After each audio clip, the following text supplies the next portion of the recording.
I think if you're a dickhead with no money, you're a dickhead with money. Stop and smell the coffee. I don't think I'm all that good at it. And you don't know what you don't know. Hey, Greg, you're hopeless at technology. You've got to have something, unless you're an absolute lunatic.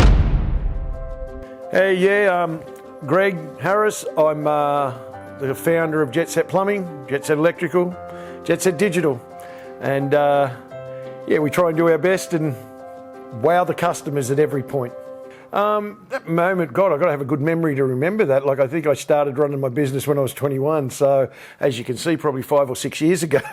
I've just had a hard life. No, I always thought doing my apprenticeship that I realised that I was interested in things, not just the plumbing. I'm come through as an apprentice plumber, not just as the plumbing side of it, but also a little bit in depth with the business side of it.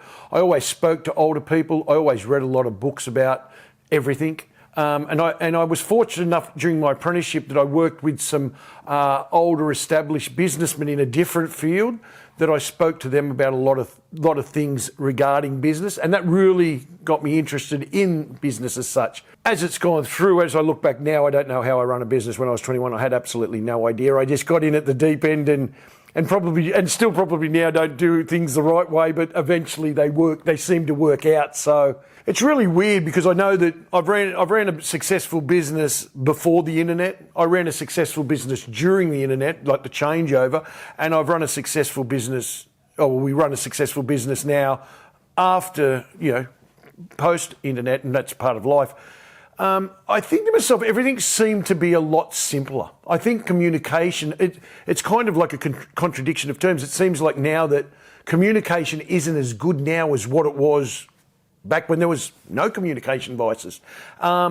Just an example I use all the time is like we'd go out on a Friday night and have a few beers with my mates. And then I'd say, hey, non-footy, so I'll see you next Friday night. You're going to be here at 6 o'clock? And they go, yep, I'll be here. Now, I don't know what they did all week. Not a thing. I didn't have any idea, not a clue in the world what they did all week.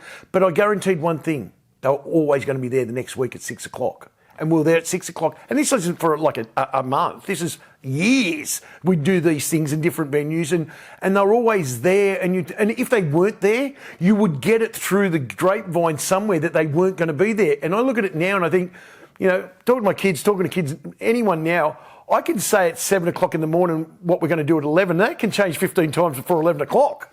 And I think there's so many, just now it seems like there's just so many choices that it's kind of like we're paralysis by analysis. And so it's like we've got so many choices, we don't know which one to do. And we'll do, I'll go to the movies. No, I'm going to watch a video. No, I'm going to go to the park. No, I'm going to go shopping. I'm going to go to the shop. Whereas before it was going, when there's least choice, you just did what you did and made the most of that. I think the major thing that I find back in the day, well, I can only say from my experiences back in the day, that I used to want to get as good as I possibly can at what I did. And once again, we didn't have so many options. We didn't have for instance, I remember back when I was like a second year or third year apprentice that my boss said, right, you've got to do some downpipes on Monday. That was on a Friday. So on the weekend, I went down to, at the time it was BBC, which is Bunnings now, and bought some downpipe and practiced them all weekend so I could get them right.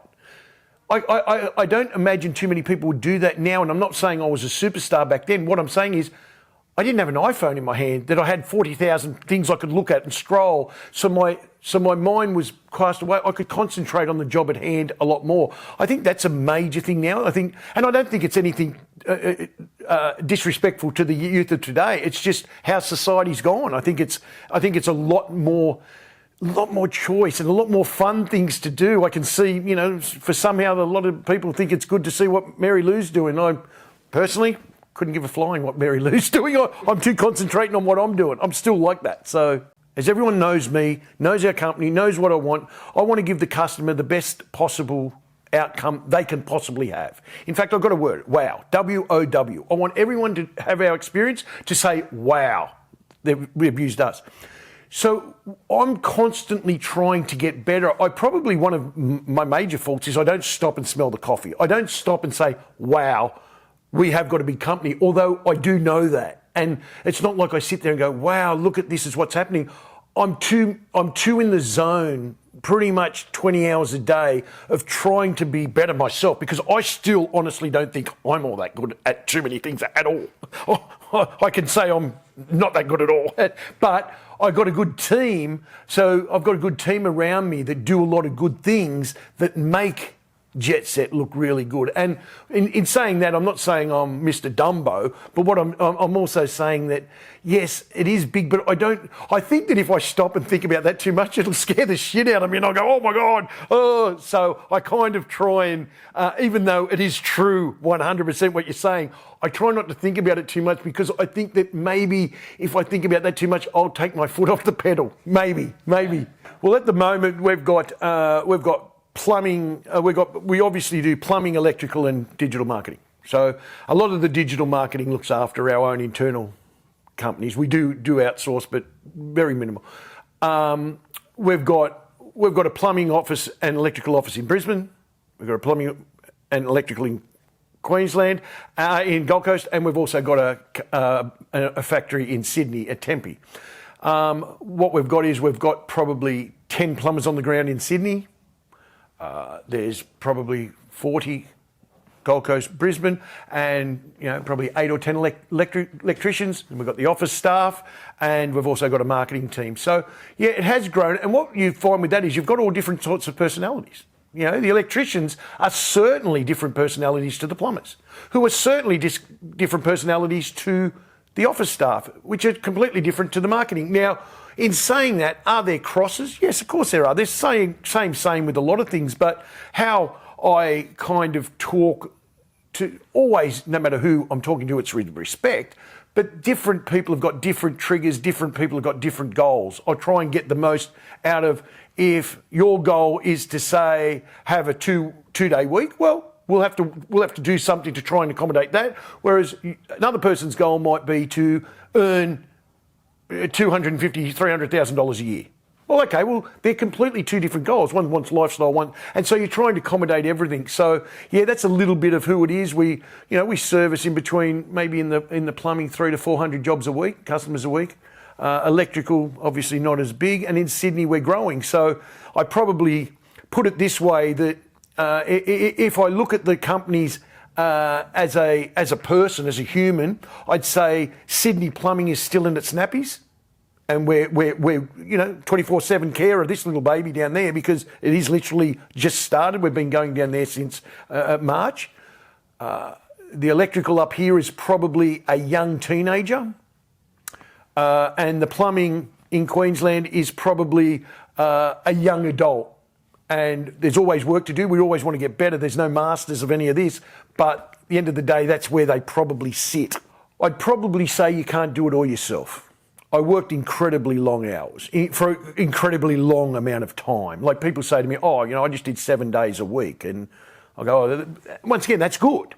I did 7 days a week, 20 hours a day for 2.5 years, which then led to things that obviously things break down, like your body or your heart or your whatever. Now, I don't blame anyone for that. It was just that I didn't know any better. So probably what I would say to a younger version of me back then would be have faith in other people, know that other people can do it better than you, read as much as you can, learn as much as you can, still work. Like, I'm not saying work nothing. I just think, I say all the time, there's 3 things. I think you've got to work really hard, be really nice, and keep learning. And I think if you do those 3 things, you're going to get there, depending on then how big you want to be or how far you want to go. And it's not everyone's cup of tea the way we run it here. Like, I understand that Jetset is not for everyone. I get that. And it's not mean that if Jetset's not for you, it means you're wrong. Not at all. I believe to myself that Jetset is for Jetset, and you either, some people want to be the best they can possibly be and not have a glass ceiling and go, and have a bloke that's driving it. And as you know, there's a lot of energy around the joint. I've got a lot of energy for my age. Everyone knows that. And even my friends, like they go, what the... And that's not for everyone, and I get that. And it doesn't mean that we're better or they're better. It's just a matter of, it's different paths. I don't think I could have ran a company this big when I was 30. And I look at people that do run companies this size and they're 30 and 25 or 30 or 35. I'm in amazement. They're a lot further down the track than I am In saying that, we've got access to a lot more tools now than what we had back then. Well, I probably would have done it at 30 if there was the internet. So when I was 30 or 25, there was no internet. And so this is the thing I say that, I don't know how people now would survive without an internet. I remember several years ago, our whole planning system went down. There was a glitch, hold it down. This was like 2.5, 3 years ago. I rejoiced and went, right, perfect. Went and got the whiteboard, pulled it out, drew up everyone's plumber's name, put the jobs on there, and I was back in my element. And I'm thinking to myself, if that happened now, people's phone go out for a minute and it's like, whoa, I think to myself that I also didn't grow up with a business within a business household. So I didn't grow up in an area that was very affluent. I grew up in poverty. I grew up in housing commission. I was the poorest at our school. And that's the chip I've got on my shoulder. I believe everyone's, and I'll go off track here because I just yabble, but I think everyone's got a chip on their shoulder and you can use the chip for good or bad. Or good or not so good, or not even so much good or bad. I just think everyone's got a chip. So just say, for instance, now, the chip on my shoulder is that I did come from there and I wanted to prove that I could do something, and it wasn't through my parents not caring or loving. They didn't know. And you don't know what you don't know. Now, can I say the same about my children? No, they haven't got a chip on their shoulder because they come from nothing. They might have a chip on their shoulder because they've come, whatever, or it might be that their dad people seem to think he's successful. So that's their chip to try. And so long as I don't give two hoots about what the chip is, long as you're putting it to good use. It might be that I've got a stutter, or I might be that I'm anxious, or use it to your advantage. You'll find that there's a lot of people that are in that situation too. And I think that if you work on that, and I always say that everyone knows I'm not really good at technology at all, but I say it to the world, so how can anyone, my weakness now has become my strength because someone says to me, hey, Greg, you're hopeless at technology. I go, oh, tell me something we don't know.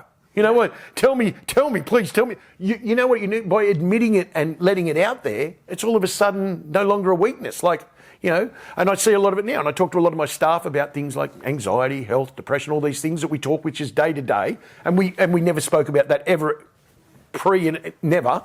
Now, I'm not saying it wasn't there. No one ever spoke about it.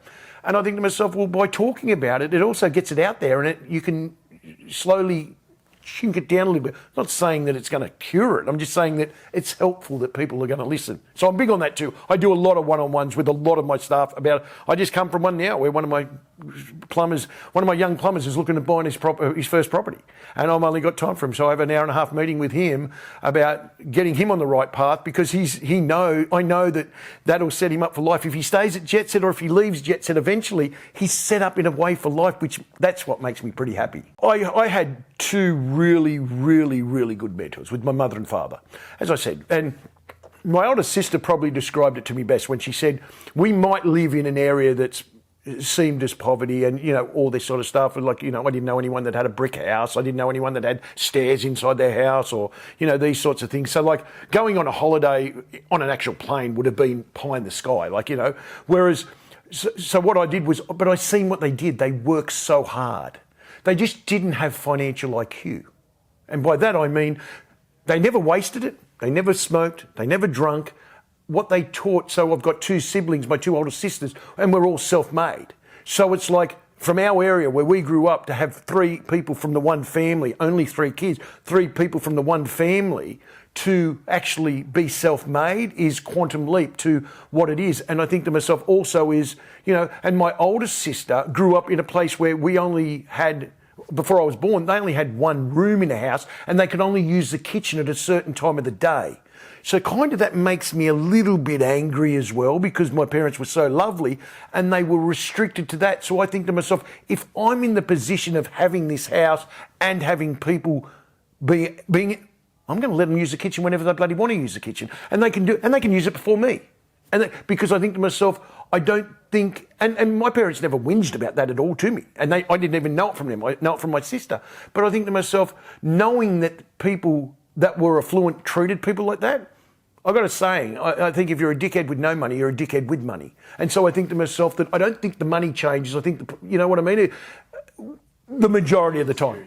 The majority of the time. So, but yeah, I think to myself, the work ethic come from my dad. I never seen my dad have a day off, ever. And I never heard him whinge about his job, yet he worked at a factory that was paying minimal wage for maximum hours. And don't get me wrong, I think to myself that he should have spoke up about that. But he was frightened of losing what he had. And once again, as I've got older and I've listened and learned and pretty much been a student of finance, all that sort of stuff, he didn't have much to lose. Like, you know what I mean? Like he had a house in a housing commission area that he was frightened to lose, but that was his mecca. And he wouldn't have lost his family, but he would have lost that. But I think myself, I looked at him and said, I've employed probably over 500 tradesmen, maybe 600, maybe 1,000 in my time. There's not one that would have been as good a tradesman as him, ever. Like, I seen what he did at home. I seen how he made things. I see how he built dog kennels and everything, all these things that were so good that people couldn't do it now. And I think to myself, why didn't he just go out but he didn't want to. So I made sure that whilst what I say is whilst I do risk, I calculate every risk. But to answer your original question, the work ethic come from my mother and father. Did not see them. Well, I've never seen my mother sleep. Never seen my mother sleep in life. And my father was gone every single morning and got home most nights left most mornings when it was dark and got home when it was dark most of my life. And they've both passed. So it's like I didn't get to see them, which is probably one of my regrets too. I don't get to, I could, probably in this position I'm in now, I could probably make their life very, very comfortable, but it's what it is. I got taught by some people that were older parents and taught me some values of definitely on work ethic. Like I don't know too many people that have worked as hard as me to this day. And that's not big noting. Well, I don't know. I always look at that and think to myself, this is pretty ordinary for how hard I've worked. Like it's kind of one of those things. It's like, for the work I've put in, I think to myself, like, I have my first holiday when I'm 46. I go into a cafe for the first time when I'm 42. Not because there's better ways to do that sort of stuff. And so I think to myself that you generally do that for years and years and years. You've got to have something, unless you're an absolute lunatic, which I've been told before that I am. So I think they think that most businesses are licensed to print money. I think that if you do the stats, I think 95% of businesses don't make money.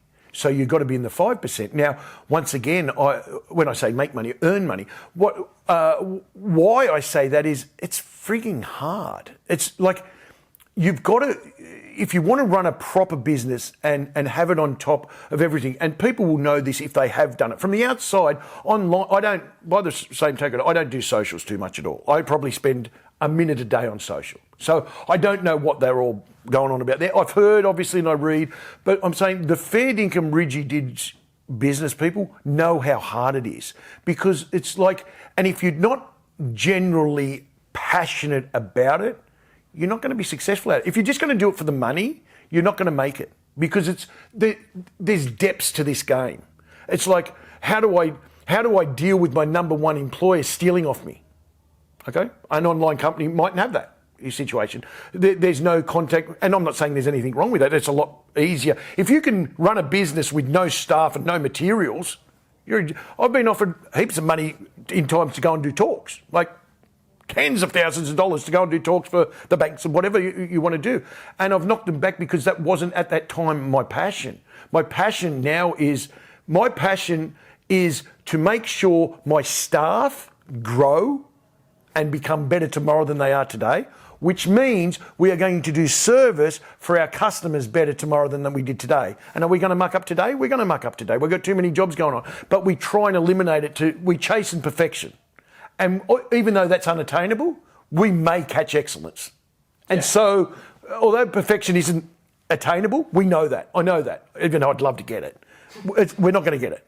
But we will catch excellence on the way if we keep chasing it. And so I think that people now think that, yes, I'll open a business. I've had people here that works for me and they've left and gone on. And I think that's good too. I think that's fine. Let the bird fly out off the nest and off you go. The thing is, I was just saying today, not too many of them have been successful after they've left. And that's not a reflection on, you've got to stay with Jetset. Not saying that at all. What I'm saying is it's frigging hard. It's a lot easier if they're working for a company and they can steal jobs and they can steal materials out your truck and they can do that. That's fine. But then what they're doing is they're a one-man band. And then what they're doing is they're running a business as a one-man band and they're selling their time for labour. So then you say to yourself, well, that's not really a business, because if you break your leg, you're not doing anything. That's not a real good business model. So then we say, okay, then we've got to employ people. So then we start employing people. We're getting on the hurdy-gurdy of trust. Then all of a sudden we've got to buy them a truck or a car or a van or a computer or whatever. So then we buy them a car, and then they've got to look after the car. Well, then what happens in the morning when they're at a petrol station? So we had one 2 weeks ago. One of my plumbers has gone on the road in the morning, first thing, 6 o'clock, he gets to the petrol station and he hasn't got his BP card. Okay, so what does he do then? He hasn't got the app before the app. So then what's he do then? We've got to send someone, and he's got no money. So we're going to send another plumber from another job in the morning off his route to come and pay for his petrol and go. Now, what's that cause? That causes 2 customers to not have the plumber there at 7 o'clock. They're there at like 20 past 7. Unacceptable for our first job in the morning when we pride ourselves on service. But how do we stop that? It's okay if I stop it if I'm a one-man band and I'm looking after everything, but have you got a business if you're a one-man band? No, you've got a job. I was talking to my surgeon, lovely, lovely guy, great mates with him, and I talked to him outside of work, and he's a heart surgeon, and he dislocated his shoulder on a skiing trip. Now, this bloke works really hard as well. Like, he has 2 holidays a year. He went on a ski. I said, oh, mate, be careful. Done his shoulder, kiss of death. What happened was he can't operate for 6 weeks because he needs a pretty steady arm to be putting stents in, to be doing open heart surgery. And so what he said to me is, he said, I haven't really got a really good business model at all. He said, so now what he's doing is he's looking at other ways. Now, this is like the top of the tree in academia, top of the tree, lovely bloke, great work ethic, but hasn't got a great business model. Because if he gets injured, there's no money coming in because he can't operate. So has he got a business? Oh, yes, he's got a business because, he's successful at what he does and he's probably the best heart surgeon that people know. But is it a good, sustainable business? Because he can't get Joe, Johnny, Peter, Paul or Mary to come and do his job. He's got to do it. So you've got a cap. Maybe me. I look at it and say, maybe me. Maybe I'm the anchor. Maybe I'm the person that, and I look at this a lot myself, as I say, you can't continually get better if you're not going to be honest with yourself. The thing is, the company runs without me. I'm not the company. Like, I'm the founder, the head of the company. You make the biggest decision.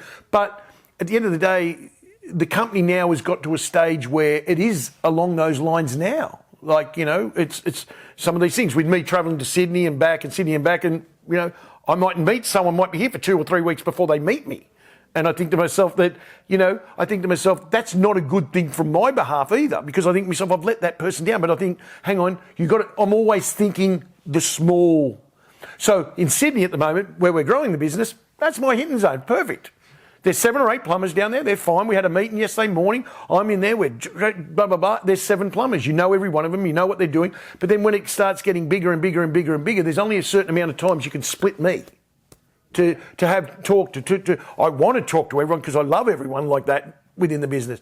But maybe the thing that, once again, to answer your original question, to grow bigger, maybe I've got to let things go and let them go a little bit without me having anything to do with it, which is fine. It's like, once again, you're into a different territory, and you've also got to say to yourself that we want to be the best. Well, we are the best, but I want to continually be the best, not so much the biggest. There's a big difference, a huge difference in that. I definitely think it's challenging. It's especially challenging from the marketing point of view. I think to myself, private equity, and I'm not going to make a lie. I've spoke to the private equity here, and they're lovely people, and we haven't gone down the track too far. But like, as I said, I'm not going to say they're bad. Time will tell if it's good for the industry or it's not good for the industry. And what I'm saying, and as I say, I say this to the people that I talk to. I say it to everyone and they've brought out a couple of our opposition, especially here in Southeast Queensland, in Gold Coast and Brisbane. And if that works out fine for the staff and that works out fine for the private equity investors and everything, that's fine. What we've got to realise is that is progress. They are shifting the bar. They are moving the bar. So whether we stay Jetset, which we are at the moment, that's only going to make us better because now it's competition as well. And once again, I love competition. I live for competition. That's why I'll never, ever, ever bag another plumbing company. I'll never bag another electrical company, anything. The way they do stuff, unless they directly do something that interferes with us, I only think the world of them. I honestly do think, because there's enough sand in the sandpit for everyone. We've got a market that covers a lot of things, and no one person is going to own it.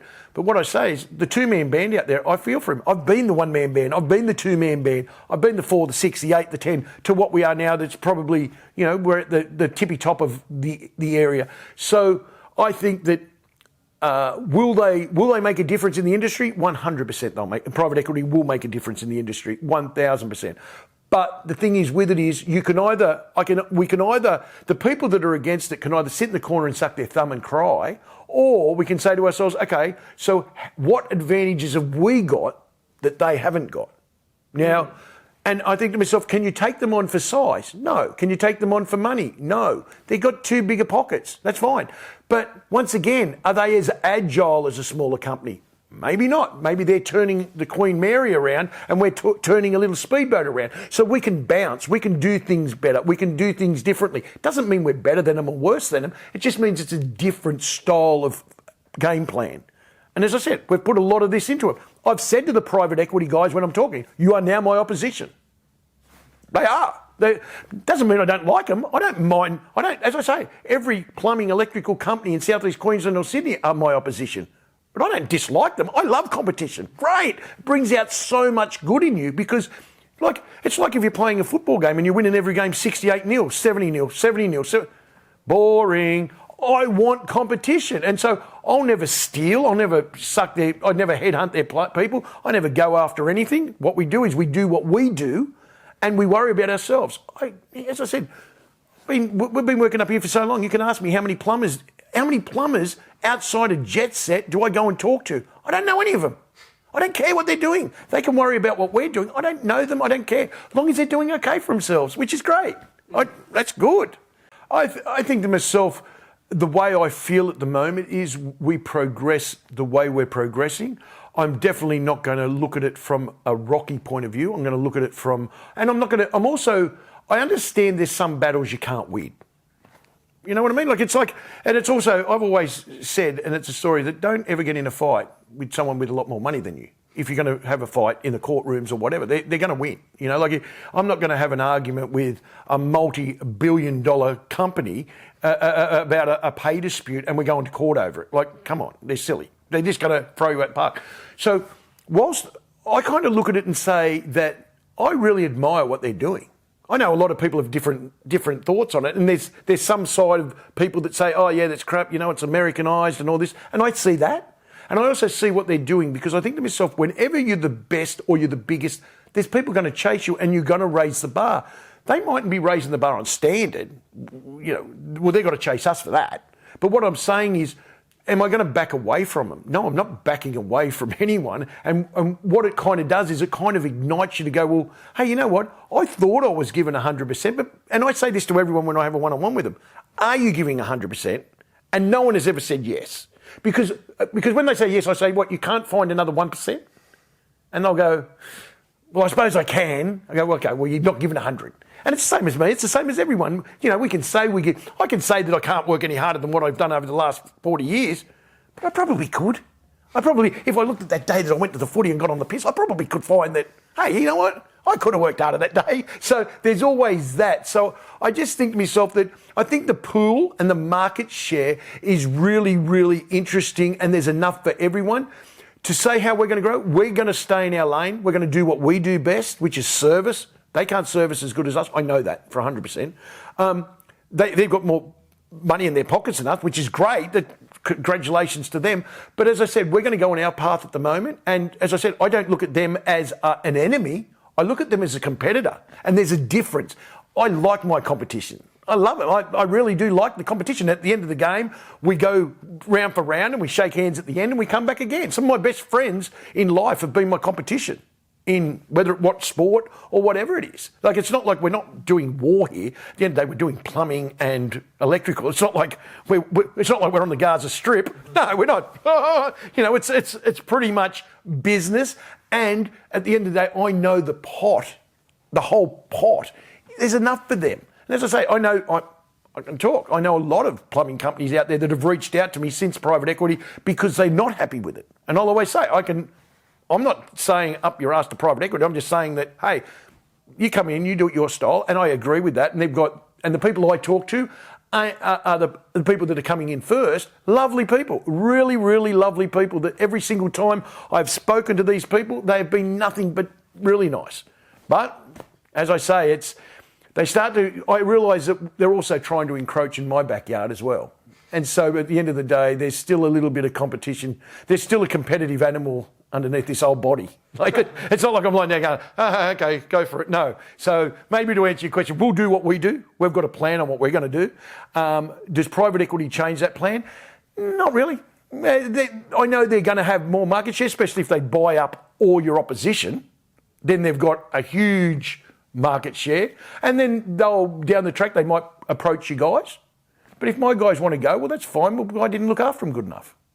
That's how I look at it. Like the same as, they'll approach mine. Well, okay, well, then I'll approach yours. Like it's like, and that's fair. Like I think myself, you throw one at me, I'm going to throw one back at you and maybe put a bit more on it. And I think myself, it's really, I think it's really, really good, as long as it doesn't get, dirty. You don't want it to get slimy and sleazy and shit like that. Like, be upfront, Tell me you're going to rob me. Yeah. And then I'll leave the door open, save you busting the window. I don't want to. You can just come in the front door. You, Ollie, what have you got? Honestly, I think you covered most things that I was going to ask. Beautiful. Well, that's a brilliant interview. That's bang on. That's 10 pieces of content right there. Perfect. That sounds good to me.